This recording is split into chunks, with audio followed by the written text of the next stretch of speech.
Good day, everybody. This is another series under that topic, Lord Help Me. And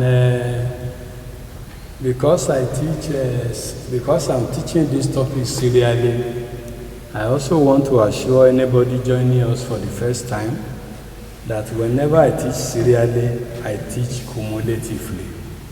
I teach in a way that anybody who missed the previous episodes will gain a lot from any of the episodes. So if you are joining us for the first time, you are welcome. It's a very, very important topic. The topic is, Lord, help me. And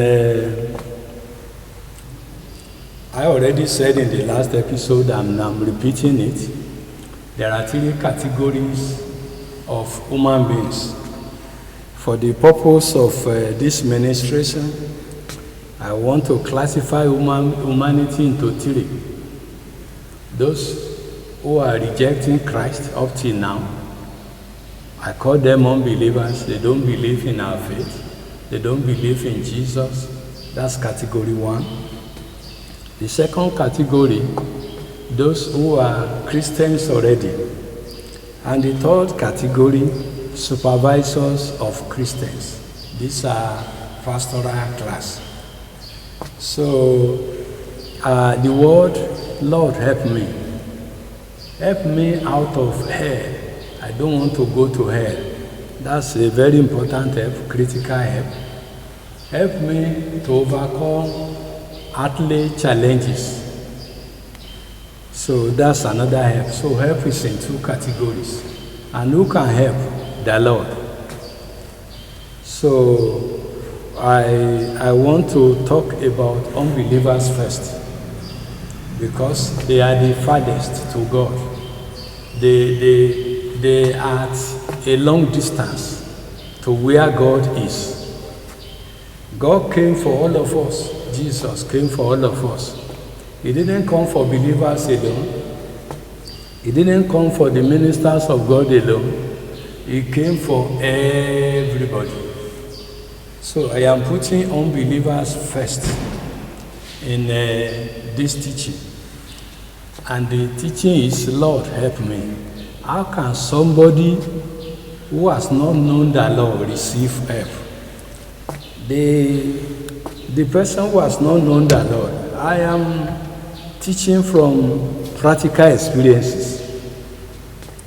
This is a ministry that God has been using to give healing, deliverance, miracle to people for the past 25 years. So when unbelievers come, what do we do to them? When they come and say, I have this disease, I've gone to this place, I've gone to this hospital, they can't handle it. Do we turn them back? No. For 25 years, the God that called me, I've been helping unbelievers. I've been helping people from other religion. So what do we do that will make them to have access to Jesus, to have access to His power, to have access to His grace, to have access to His mercy? That's what I'm putting on here now. That is what I am saying now. So when they come like that, we normally ask them to reconcile with Jesus. We normally ask them to become born again. That's the way out. That's the bridge between the Creator and humanity. Once you are born again, you have access to God's help. So that's my counsel for the unbelievers. You are the one that needs help. So you must honor the person who is going to help you. You must respect the person who is going to help you. You must obey the person who is going to help you. Jesus has power to help you. So what you do, if you are not giving your life to Christ, or maybe you stumble on this video and you are saying, but I don't go to church now. How can I ask Jesus to help me? No, you can ask him to help you. The only thing you will have to do is to be born again. What do we mean by being born again? We are talking about second birth. What do we mean by second birth? These are still riddles. These are still technicalities. Let me explain. And that is what can prevent an unbeliever from receiving Jesus' help. It's nice to have help. You see, let Jesus be your underwriter. I am using a technical language borrowed from a particular field. I'm not an expert in that field. The insurance companies, they are underwriters. They underwrite losses. This ministry is like brokers, still using insurance language. We are God's brokers. Brokers will link the person whose risk is to be insured with the insurer that we call underwriter. Let Jesus undertake your risk. Let Jesus come and address your risk. Let Jesus come and help you in life. That's the point I'm making. Let him come and be everything to you. You have not been going to church, it doesn't matter.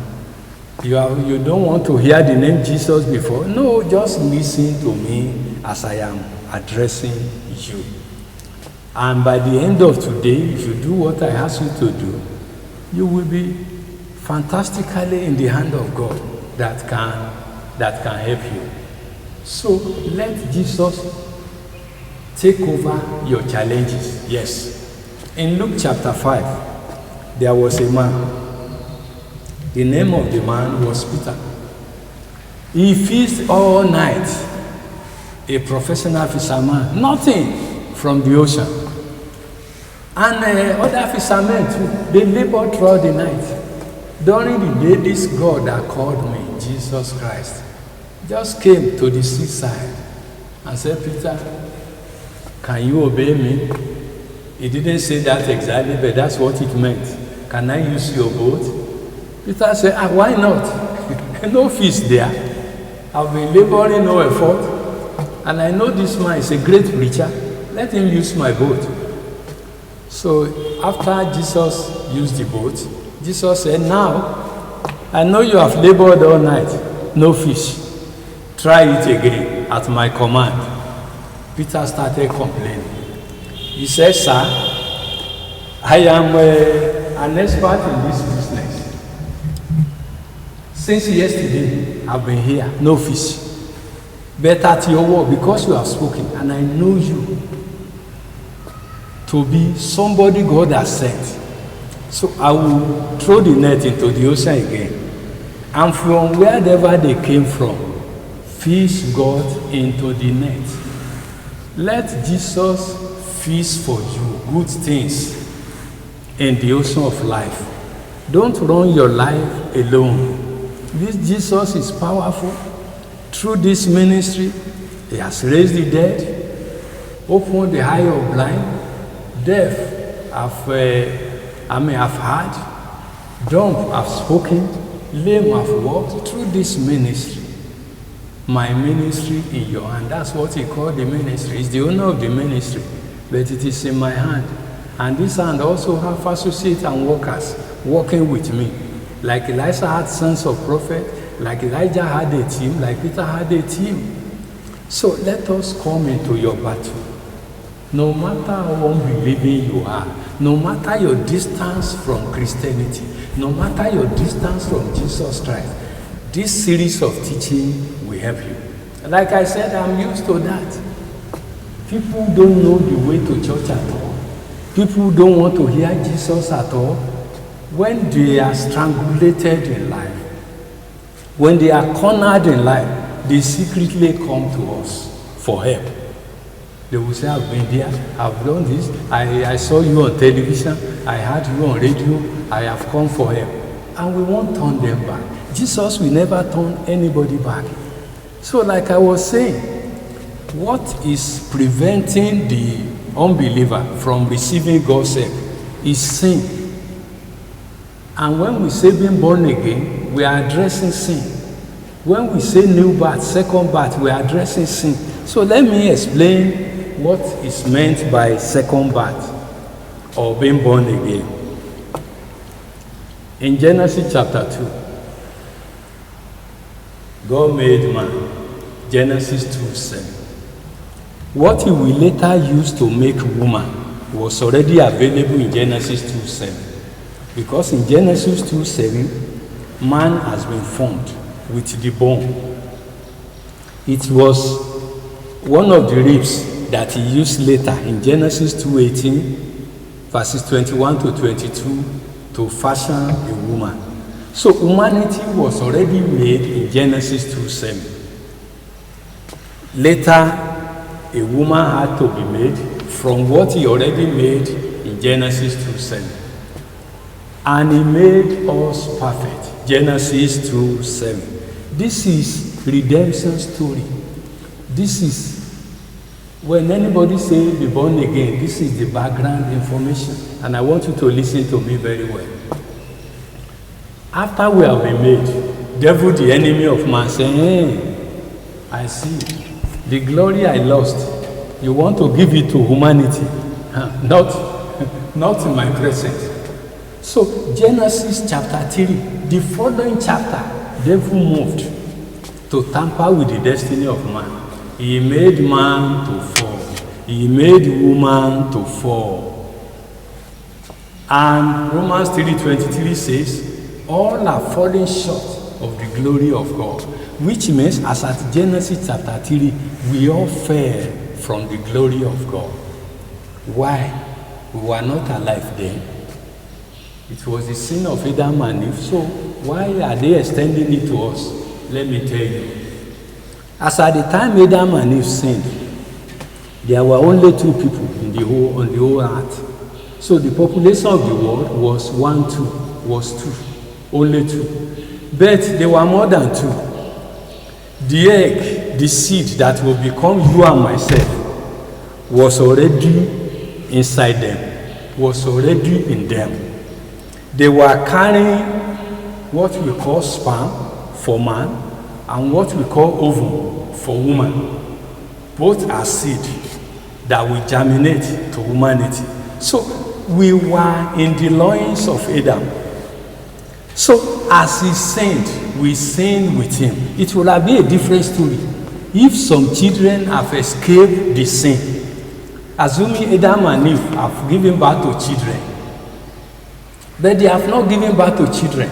We were still in their body. So we sinned together. That's why the Bible said, for all have sinned and come short of the glory of God. That's Romans 3:23. And Romans 6:23, my brothers and sisters, says, for the wages of sin is death. Because we all sinned in Genesis chapter 3, Adam, Eve, and children. The wages of sin is death. What does that place mean? Because if you don't understand the story of redemption, you cannot accept Jesus Christ. What you don't hear, how can you work on it? And what you don't understand, how can you act on it? So Romans 6:23 is saying, the wages of sin, the consequence of sin is death. What type of death? Spiritual death. What is spiritual death? Separation from God. From Genesis 3, man began to hide from God. Man that before, God would come in the evening and play with Adam and Eve. They were hiding from him. That is sin. So Romans 6:23 says, the wages of sin is death. It means separation from God. Not only on earth, even after leaving the earth. Ladies and gentlemen, you cannot face life without God. You cannot be fine after leaving the earth without God. Those scriptures I have quoted, let me emphasize them again. The scriptures I have quoted, let me emphasize them again. In Genesis chapter 2, God made humanity, and that was the first birth. Yes, it's not biological birth. Yes, I must address that place too. When the Bible says you must be born again, your first date of birth is not the day your mother gave birth to you. The first birth was Genesis 2:7, when all of us were born together by God. How did he give birth to us? He collected dust, molded it, breathed into it, and a man became a living soul. Not only man, the seed inside man, and woman later. So the first birth that God was referring to when Jesus mentioned second birth is the birth of humanity, and we were made perfect in Genesis 2. But in Genesis 3, we became imperfect. And because we became imperfect, we fell short of the glory of God. And that's why Romans 6:3 now pronounced judgment. The wages of sin, the consequence of sin is death. So when we say second birth, which one is the first birth? It is not your natural date of birth. The first birth is Genesis 2:7. Date we were all made. And because that first birth was corrupted in Genesis 3, we need a renewal, we need a refreshing, we need a remade, and that is how second birth came. Because you must understand what you are going to act upon. It's the most important decision you will ever take in life. It involves life or death. If you don't decide for Jesus, you will be lost forever. You will be separated forever from God. Separated on earth. When you say, God, come and help me, God will tell you, there is a vacuum. In between us, sin cannot allow me to see you. So my brothers and sisters, I beg you today, give your life to Christ. If you have been hearing me and you have challenges, and you are saying it in your mind, please pray for me, please pray for me. Let me first of all pray about sin, so that God will remove your sin. I want you to say after me, whoever is hearing this message, and you have not given your life to Christ, just say, Jesus, I've heard the message you sent through your servant. I want you to help me. I want earthly challenges to go, but your servant have told me that sin has separated me from you. And your servant has said that I should give my life to you, that you will take care of my risk on earth. And after leaving the earth, you will also take care of me. So willingly, voluntarily, Jesus, I say I want to reconcile with you. I want to accept you as my Lord and Savior from today. Let my name be written in the book of life. From now on, when those who believe in you are praying, I also will join them to pray. And I'm sure you will help me. Thank you, Jesus. So you have given your life to Jesus Christ.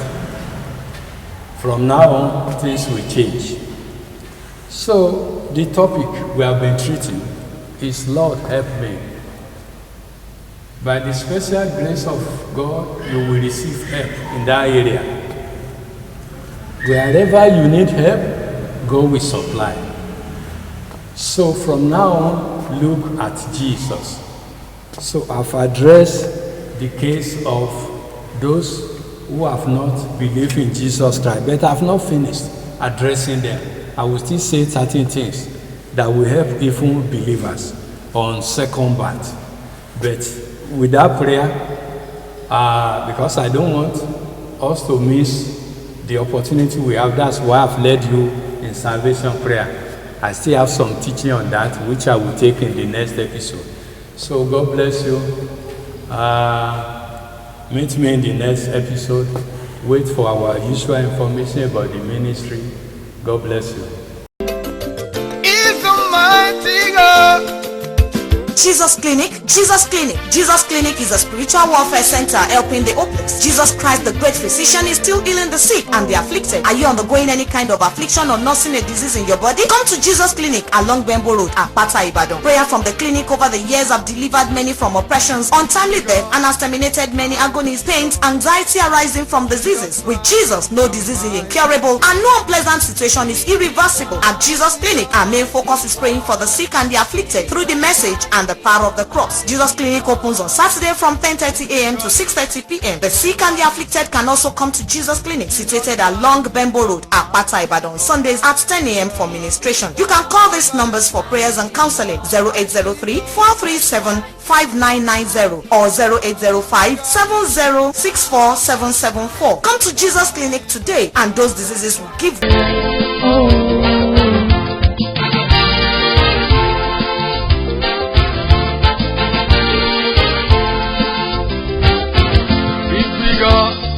Mighty God, Jesus Christ is Almighty God, hallelujah. Big God, mighty God, Jesus Christ is Almighty God.